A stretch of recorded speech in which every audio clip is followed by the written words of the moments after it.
সব কিছু ছেড়ে আমাদের সাথে হাঁটবি চল।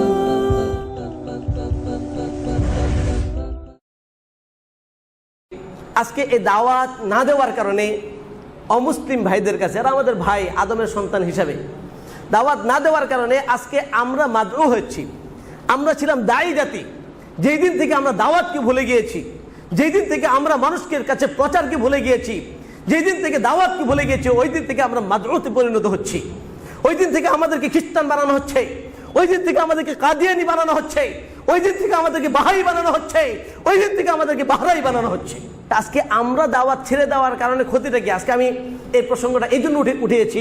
আজকে যেই আমরা ফেদায়ে মিল্লাত সাহিত্য সংসদ, যার আমন্ত্রণে আমরা এখানে এসেছি, এই ফেদায়ে মিল্লাত রহমাতুল্লাহ আলাইহি সম্পর্কে আপনাদের সকলেই জানা আছেন। ওনার নাম কি? জি, আসাদ। কার ছেলে? এই আসাদ মাদানী রহমাতুল্লাহ, ফেদায়ে মিল্লাত রহমাতুল্লাহ আলাইহি, ওনার একটা ব্যথা, ওনার একটা জ্বালা অন্তরের মধ্যে নবী আকা সাল্লাল্লাহু আলাইহি সাল্লামের লাআল্লাকা বাখিউন নাফসাক যে ছিল, উম্মতের জন্য ফিকির আর জ্বালা, সেই জ্বালা এই ওনার মধ্যে ছিল। উনি বাংলাদেশের মানুষকে, বাংলাদেশের উলামায়ে কেরামদেরকে বারবার সতর্ক করিয়েছেন, তোমরা আজকে খ্রিস্টান মিশনারিরা তোমাদের ভিতরে ভিতরে রন্ধ্রে রন্ধ্রে ঢুকে গিয়েছে। তোমরা যদি তাদের কাছ থেকে, তোমরা যদি তাদের কাছে না পৌঁছো, তাদের মাঝে দাওয়াতি কাজ না করো, একদিন তোমাদের মসজিদগুলিতে তালা লিখিয়ে দেওয়া হবে। তোমাদেরকে জুতা, ওনার শব্দটা যারা শুনেছেন ওরা বলেন যে তুমি জুতা পিটায় কিয়া জায়গা, তোমাদেরকে জুতা মারা হবে। ভাই দোস্ত বুজুর্গ, আমি আপনাদেরকে দেখাচ্ছি অল্প, মানে অনেক কাহিনীর মধ্যে দু একটা বলি। আমরা একবার গেলাম, মানে বাস্তব অবস্থা, জামালপুর জেলা মাদারগঞ্জ থানা তেঘুরিয়া ইউনিয়ন কয়লাকান্দি গ্রাম। ওখানে গিয়ে দেখি মুসলমানদের গ্রামে খ্রিস্টানদের গির্জা গড়ে উঠেছে। ওই এলাকায় কয়েক শত মুসলমান খ্রিস্টান। একবার গেলাম লালমনিরহাট জেলা আদিতবাড়ি থানা গুপ্তা ইউনিয়ন দুর্গাপুর গ্রাম। ওখানে গিয়ে দেখি মসজিদের খতিব সাহেব খ্রিস্টান, মিম্বারে বসে খ্রিস্ট ধর্মের দাওয়াত দেয়, বলে ঈসা আলাইহিস সালাম তো আসবেন, আসলে তো মানতেই হবে। যাকে মানতে হবে এত পরে কেন, এখন থেকে মানা শুরু করি। বলে আসমানের উপরে নবী উত্তম না মাটির নিচের নবী উত্তম, জিন্দা নবী উত্তম না মুর্দা নবী উত্তম? নাউজুবিল্লাহ। আমরা একবার গেলাম ঝিনাইদহে, গিয়ে দেখে এক পীর সাহেব খ্রিস্টান, শাহ সমীরউদ্দিন চিশতি নিজামিয়া। আমরা কয়েকদিন আগে গেলাম, এই একবার সম্প্রতি এই মাসের শুরুর দিকে আমরা গিয়েছিলাম ফুলপুর, আপনার কুড়িগ্রাম জেলার অলিপুর থানা এবং ফুলপুর থানা, এই দুই থানায় আমরা আমাদের দাওয়াতি কর্মশালায় দাওয়াতি কাজে গিয়েছিলাম। ফুলপুর থানাতে একবার ইন্ডিয়া বর্ডারের সাথে আনন্দবাজার এলাকা, ওখানের পুরা গ্রামের মধ্যে পুরা একটা এলাকায় 400-র বেশি মুসলমান খ্রিস্টান, 400-র বেশি মুসলমান খ্রিস্টান। ওদের যে লিডার বাদশা মিয়া, ওনার সাথে আমার দেখা হয়েছে। ওনাকে আমি জিজ্ঞাসা করেছি আপনাদের মাধ্যমে কতজন খ্রিস্টান, মুসলমান থেকে খ্রিস্টান হয়েছে? উনি বলেন 400-র বেশি মুসলমান খ্রিস্টান। কিন্তু আমরা বাস্তবতা গিয়ে দেখি আরও বেশি। একজন ইমাম পাইলাম, যে নাকি আরও 2 বছর আগ পর্যন্ত সে মসজিদে ইমামতি করতো, আজকে সে ক্লিন শেফ, আজকে খ্রিস্ট ধর্ম প্রচার করে। তবে তারা আমি খুব কীভাবে দাওয়াত দেয়, এই সমস্ত মুসলমানদেরকে ধোঁকা দেওয়ার জন্য কোরআনে কারিমের অপব্যাখ্যা করে খ্রিস্টানরা বিভিন্নভাবে মুসলমানদের ঈমান হরণ করছে। এই দেখুন, বইটার নাম হলো তরিকুল জান্নাতিল মুজদিবিন, গুনাহগারদের জন্য বেহেশতে যাওয়ার পথ। এই বইটা দেখলে কে বলবে এটা কোনো খ্রিস্টানদের বই? প্রত্যেক পৃষ্ঠায় পৃষ্ঠায় কোরআনের আয়াত। বইটার নাম হলো বাণী এবং বাণীবাহক। এই বইটা দেখলে কে বলবে এটা কোনো খ্রিস্টানদের বই? মনে হচ্ছে এক পৃষ্ঠা মক্কা মুকাররমার ছবি আর এক পৃষ্ঠা মদিনা মুনাওয়ারার ছবি। বইটা শুরু করেছে সূরা ফাতিহা দিয়ে, শেষ করেছে খ্রিস্টান ধর্মের দাওয়াত দিয়ে। বলে ইহদিনাস সিরাতাল মুস্তাকিম, সিরাতুল মুস্তাকিম কোনটা? বলে খ্রিস্টান ধর্ম। বলে আনআমতা আলাইহিম, বলে যাদের উপর নিয়ামত দান করা হয়েছে, কাদের উপর নিয়ামত দান করা হয়েছে? বলে খ্রিস্টানদের উপর, তো পূর্ববর্তী তাদের উপর। এই জন্য তারাই হলো যারা নিয়ামত প্রাপ্ত, তাদেরটা মানতে হবে। নাউজুবিল্লাহ। এই দেখেন, এই বইটা দেখলে কে বলবে কোনো খ্রিস্টানদের বই? বইটার নাম হলো ইসমাইলের ঈমান, মসজিদ নববীর ছবি, এটাও খ্রিস্টানদের বই। বইয়ের নাম হলো তারিক ইলাল জান্নাহ বিনুরিল কুরআন, কোরআনের আলোকে বেহেশতে যাওয়ার পথ। এই বইটা দেখলে কে বলবে এটা কোনো খ্রিস্টানদের বই? দেখতে মনে হয় মুসলমানদের, আসলে বইটা খ্রিস্টানদের। আমরা ঝিনাইদহে গিয়েছিলাম, পীর সাহেব খ্রিস্টান, পীর থাকা অবস্থায় তার বই ছিল। এটা হলো আল হাদিস বইয়ের নাম। এই বইটা দেখলে কে বলবে এটা কোনো খ্রিস্টানদের বই? মনে হয় যে মুসলমানদের, আসলে বইটা খ্রিস্টানদের। বইটার নাম হলো আন-নূরুল কুরআন, কোরআনের আলো, প্রত্যেক পৃষ্ঠায় পৃষ্ঠায় কোরআনের আয়াত। বইটা দেখলে মনে হচ্ছে কোনো মুসলমানের বই, আসলে বইটা কাদের?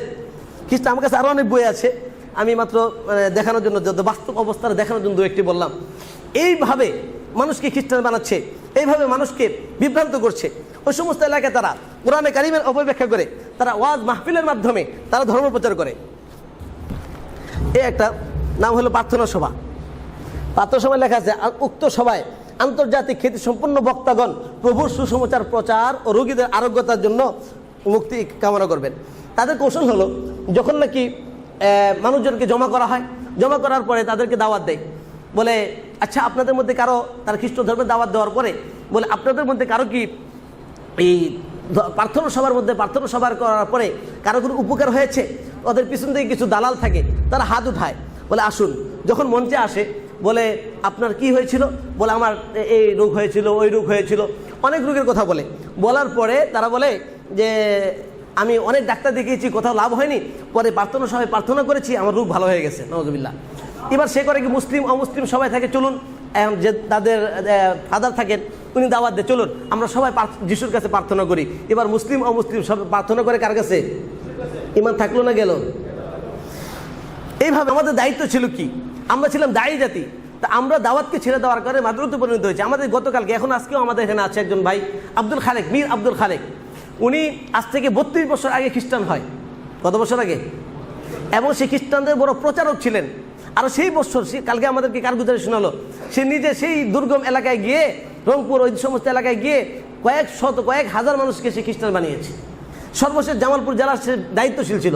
আমরা গত 18 তারিখে তার সাথে আমার ব্যক্তিগতভাবে 2003 সাল থেকে দাওয়াতি কার্যক্রম চলতেছিল। আলহামদুলিল্লাহ গত 18 তারিখে, এই মাসের 18 তারিখে আমরা জামালপুর গিয়েছিলাম। ওখানে যাওয়ার পর আলহামদুলিল্লাহ তাকে দাওয়াত দেওয়ার পরে আলহামদুলিল্লাহ সে আবার তওবা করেছে এবং আবার মুসলমান হয়েছে আলহামদুলিল্লাহ। তো আমরা কিছুদিন আগে পাইলাম একজন ইমাম সাহেব খ্রিস্টান, মসজিদের মধ্যে ইমামতি করতেছে খ্রিস্টান অবস্থায়। যাই হোক, আমি বিস্তারিত কারগুজারি শুনাতে চাচ্ছি না। তো অবস্থা খুবই খারাপ, খুবই খারাপ। ভাই দোস্ত বুজুর্গ, কেন? আজকে আমাদের দায়িত্ব ছিল আমরা দাওয়াত দিব, আমরা দায়ী হব। আজকে দাওয়াতকে ভুলে যাওয়ার কারণে আজকে তারা পুরো মানুষকে খ্রিস্টান বানাচ্ছে। এই যে আমার সামনে কিছু ছবি আমার কাছে আছে, এই যে একটা লোক মাফলার পরা, আবেদ আলী ভান্ডারী, এই লোক তাকে খ্রিস্টান বানিয়েছে। কোরআন শরীফের পা দিয়ে খ্রিস্টান হয়। আমরা তার বাড়িতে যাই, ছুটে যাই, ওখানে 4 বার দাওয়াত দিয়েছি এবং কোরআন শরীফের পা দিয়ে খ্রিস্টান হওয়ার পরে সে প্যারালাইসিস হয়ে যায়। আলহামদুলিল্লাহ আমরা তাকে 4র্থবার দাওয়াত দেওয়ার পরে আলহামদুলিল্লাহ সে ফিরে আসছে। আজকে আমরা দাওয়াতের জন্য 1 দিন 1 মাস 3 দিন এই যে একটা সেমিনার হচ্ছে, সময় বের করতে পারি না। আজকে আমরা, আমাদের আগামী আসবাব ছিলেন যারা, তারা দাওয়াতের জন্য পুরা পৃথিবীর, তারা অন্য দেশ থেকে আসছে। আজকে আমরা যেই ভূমিতে এখন বসে আছি, খুব কাছে আমাদের ওনার মাকবারা শাহজালাল ইয়ামানি রহমতুল্লাহ আলাই, নামটার মধ্যে ইয়ামানি, এই দেশে মানুষ ছিলেন না। আজকে শাহজালাল ইয়ামানি রহমতুল্লাহ আলাই, বাবা আদম শহীদ রহমতুল্লাহ আলাই, শাহরুখ রহমতুল্লাহ আলাই, খানজাহান আলী রহমতুল্লাহ আলাই, কেরামত আলী জনপুরি রহমতুল্লাহ আলাই, এরা কেউ এই দেশের মানুষ না। তারা ওই তাদের দেশ ত্যাগ করে এই সমস্ত দেশে মানুষকে ইসলাম প্রচার করার জন্য এসেছিলেন। আজকে তাদের দাওয়াতের কারণে আজকে আমরা এখানে বুঝতে পেরেছি, আজকে তাদের দাওয়াতের ফলে আজকে আমাদের মুখে দাঁড়িয়ে, মাথায় পাগড়ি, মাথায় টুপি। ভাই দোস্ত বুজুর্গ, আমাদের তো কাজ ছিল দায়ী, আমরা দাওয়াতকে ভুলে গিয়েছি। দাওয়াতকে ভুলে যাওয়ার কারণে মাদ্রাসাতে পরিণত হয়েছি, আর আমাদের কাজটা তো গ্রহণ করেছে অন্যরা। আমি আপনাদের 2-1টা ছবি দেখাই। এই একজন লোক, এর নাম ফাদার এনজো করবা পিমে। 1956 সালে পাদ্রীর পদ পায়। 1958 সালে বাংলাদেশে আসে। বাংলাদেশে এসে সে ঢাকা শহরে থাকেনি, আসছে ইটালি থেকে। এসে চলে গেছে রুহিয়া, ঠাকুরগাঁও রুহিয়া। সেই রুহিয়াতে গিয়ে সেখানে অনেক মানুষকে খ্রিস্টান বানিয়েছে, গির্জা প্রতিষ্ঠা করেছে। গির্জার নাম দিয়েছে মা ফাতেমা মরিয়ম গির্জা। এরপর সে বিভিন্ন জেলায় কাজ করেছে। সর্বশেষ দিনাজপুর জেলার বীরগঞ্জ থানার সিংড়া বনের ভিতরে 29 নভেম্বর 2012 সালে মারা গিয়েছে। এই দেশে তার কবর রচিত হয়েছে। এই দেশের ভাষা জানতো, সাঁওতালদেরকে সে খ্রিস্টান বানিয়েছে এবং অনেক উপজাতিকে সে খ্রিস্টান বানিয়েছে। আজকে অনেক মুসলমানকে সে খ্রিস্টান বানিয়েছে। আমার সাথে তার দেখাও হয়েছে, কথাও হয়েছে। ভাই দোস্ত বুজুর্গ, আমি আরেকটা ছবি দেখাই, আমার কাছে অনেকগুলি আছে, সময় সংক্ষিপ্ত। একজন লোক ফাদার কার্লো কানাকি পিমে, উনি বাংলাদেশে আসে 58 সালে। উনি দিনাজপুরে 12 ফেব্রুয়ারি 2013 সালে মারা গিয়েছে। পুরো জীবনটা মিথ্যা একটা ধর্মের জন্য উৎসর্গ করেছে। তারা যদি একটা মিথ্যা ধর্মের জন্য মানুষকে জাহান্নামে নিয়ে যাওয়ার জন্য উৎসর্গ করতে পারে জীবন, আমরা কি পারি না? যে দিনের জন্য আল্লাহ নবী আলাইহিস সালাতু ওয়াস সালাম যে দিনের মেহনত করেছেন, যে দিনের কাজ করেছেন, আমাদেরকে আল্লাহ পাক যেই কাজের জন্য পাঠিয়েছেন, কুনতুম খায়রা উম্মাতিন উখরিজাত লিন-নাস, উখরিজাত লিল-মুসলিমিন বলা হয় নাই, উখরিজাত লিল-মুমিনিন বলা হয় নাই, বলা উখরিজাত লিন-নাস। তাফসীরে জালালাইন শরীফের মধ্যে উখরিজাতের ব্যাখ্যা করা হয়েছে, আই খুলিকাত লিন-নাস, তোমাদেরকে সৃষ্টি করা হয়েছে মানুষের জন্য। এবার বলুন, হিন্দুরা মানুষ কিনা? খ্রিস্টানরা মানুষ কিনা? এই হিন্দু খ্রিস্টান বৌদ্ধ নামে এই পাহাড়ি মানুষদের কাছে, তাদের জন্য আল্লাহ পাক আমাদেরকে পাঠিয়েছেন। কয়দিন এই ভাইদের কাছে দাওয়াত দিতে গিয়েছি, কয়দিনই ভাই আমার প্রতিবেশী হিন্দু বাড়িতে আগুন জ্বললে আমরা দৌড়ে যাব, আমাদের বাড়িতে আগুন জ্বললে তারা দৌড়ে আসবে। দুনিয়ার আগুনে যদি চামড়া পড়ে যায় ঔষধ দিয়ে ত্বক ফিরিয়ে আনা সম্ভব, যদি বাড়িঘর পড়ে যায় টাকা পয়সা দিয়ে উত্তম বাড়িঘর বানানো সম্ভব, কিন্তু এই ভাইটা যদি মারা যায় চিরস্থায়ী জাহান্নামে যাবে। একটা বারকে আমি তাদেরকে জাহান্নাম থেকে বাঁচানোর ফিকির করেছি? একটা বারকে তাকে গিয়ে বলেছি ভাই তুমি যে পথে আসছো জাহান্নামের পথ? আমি কেমন মানুষ, কেমন দায়ী, কেমন মুসলমান? ভাই আমার নবী আকরাম সাল্লাল্লাহু আলাইহি ওয়াসাল্লামের সিফত, আমরা দায়ী। দাওয়াতের কর্মশালা আমাদেরকে সিফত থাকা দরকার। নবী আলাইহিস সালাম আমাদের আদর্শ, লাকাদ কানা লাকুম ফি রাসূলিল্লাহি উসওয়াতুন হাসানাহ।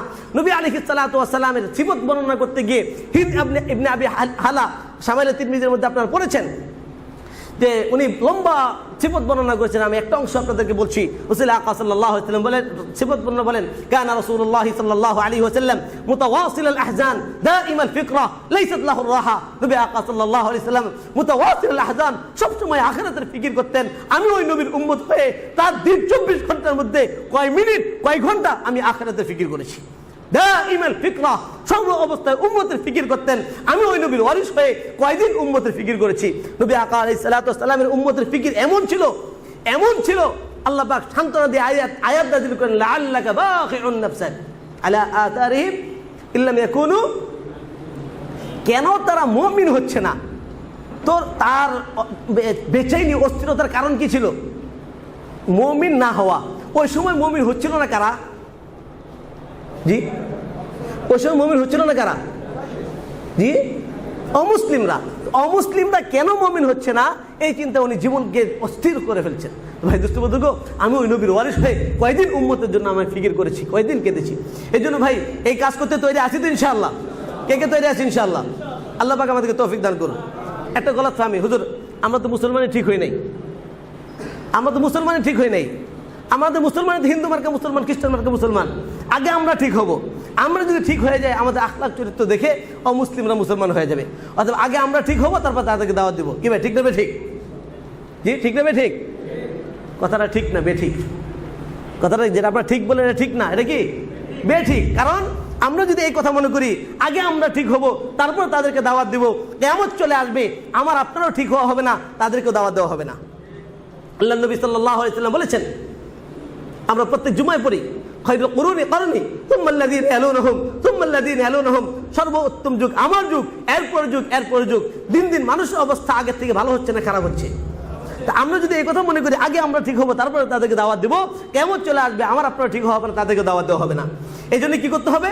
আমার আপনারাও ফিকির করতে হবে এবং সাথে সাথে মুসলমানদেরও ফিকির দাওয়াত দিতে হবে, ইসলাহ করতে হবে, অমুসলিমদেরকে দাওয়াত দিতে হবে। বলে হুজুর আর কোনটা করবো, কোনটা দরকার বলুন তো? চোখ দরকার না কান দরকার? নাক দরকার না মুখ দরকার? মাথা দরকার না পাও দরকার? ঠিক মুসলমানদের ইসলাহ দরকার, অমুসলিম দাওয়াতও দরকার।